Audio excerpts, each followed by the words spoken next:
Welcome to TIA's Connectivity Jam, where we have the pleasure of speaking with leaders in our industry on key topics that drive businesses.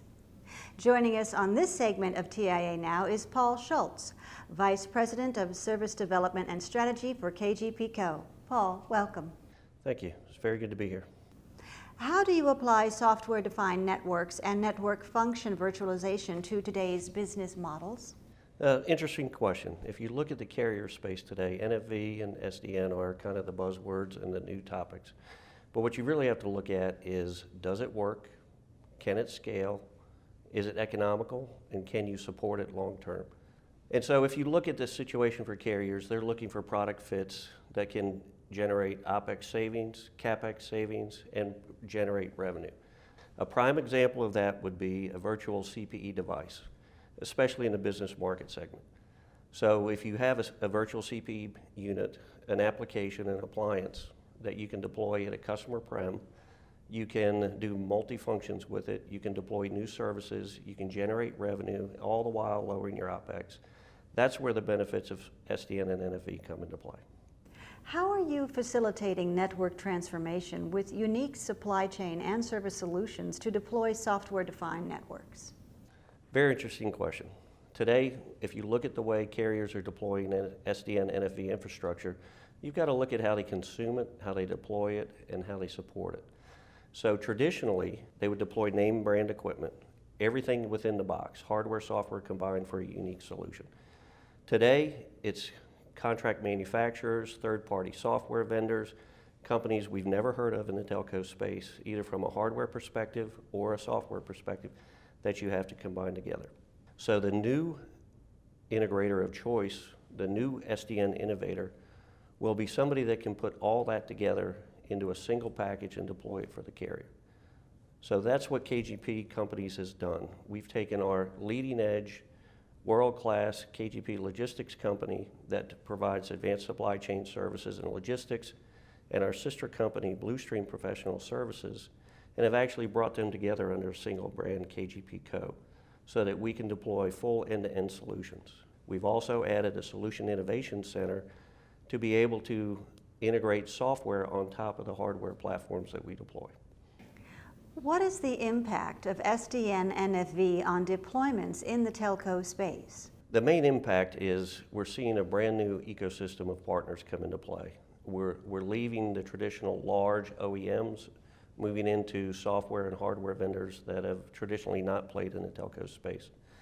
And then as we deploy these assets, we're deploying them in non-traditional spaces as well. So we're going beyond the central office, we're into the data center, we're moving to the mobile sites, we're moving into customer prem, and we're moving into containerized environments, potentially put in a parking lot. So the deployment for telcos is much more complex than it's been in the past, and a vendor that's able to work in those technical spaces, such as KGP Co., enables that deployment to be rapid, consistent, and full quality across the board in any technical space. So in addition to multiple technical spaces, we're also seeing a lot more software-centric solutions that need to be deployed. You have to have the skill sets to be able to configure those, provision those, and load parameters on those in the field to be able to support software downloads remotely from the customer. So those are the skill sets and the changes in the telco environment that are taking place today. What are the difficulties of transforming from a traditional telco system integrator to a next-gen SDN NFV integrator? So the changes in the integrator environment are going to be significant. We're shifting from proprietary rigid architecture and deployment to an open architecture multi-vendor solution. So we have a major talent gap in the industry. We're moving from, for lack of a better term, wrench turners into full software and integrators. And that's a skill set that's rare today and needs to be developed. So we have extensive educational programs that we've put in place to train our installation teams, our engineers, our project managers in the SDN NFV environment to be able to support the telcos as they go forward. But we're going to continue to see a shortage of resources and the skill sets required to deploy those assets across the board, and we have to develop them internally. The other challenge with that is these new SDN and NFV infrastructures have to coexist with the legacy networks.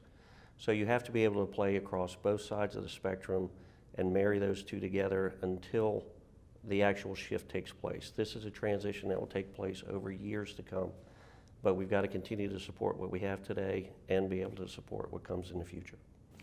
What are the challenges of validating, certifying, and supporting multi-vendor hardware, software, SDN, and NFV solutions?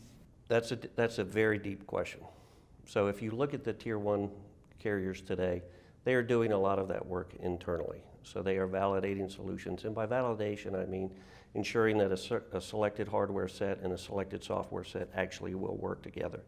They are certifying those solutions in that they are saying that the applications will do what they're supposed to do at the certain performance levels. Now, once you get beyond the Tier 1s that have the capability and the wherewithal to do that, you get into the Tier 2, Tier 3 carriers that don't necessarily have all the resources to bring to bear to do that. So a third-party company or companies need to come together to do that validation. Validation is difficult in that every carrier, every company has a different configuration, a different software set, and a different set of requirements. So you've got to have an extensive lab environment to be able to overlay these two together and validate. Certification is difficult because there are no real standards or benchmarks or reference architecture to compare against. Other than the software does what it says it should do, you have nothing really to compare it against. And then as you get into long-term life cycle, you've got multiple iterations of hardware, multiple iterations of software, all deployed in the field. That life cycle management exercises need to take place that are very difficult for carriers today. So what we have done in our company is we have built a cloud services division that has a solution innovation center. And inside that solution innovation center, we do have copies of the hardware and software that our customers are using. We do those validations. We're a front-end gate to their labs to make sure that the products that they get will do what they say they do before they invest time and energy in trying to see if they will work within their networks. So lack of standards, a huge variety of products, a multi-vendor ecosystem, and no real standards is the biggest challenge that we have today. Thank you, Paul. Thank you. I appreciate the time and being able to be here today. Thank you.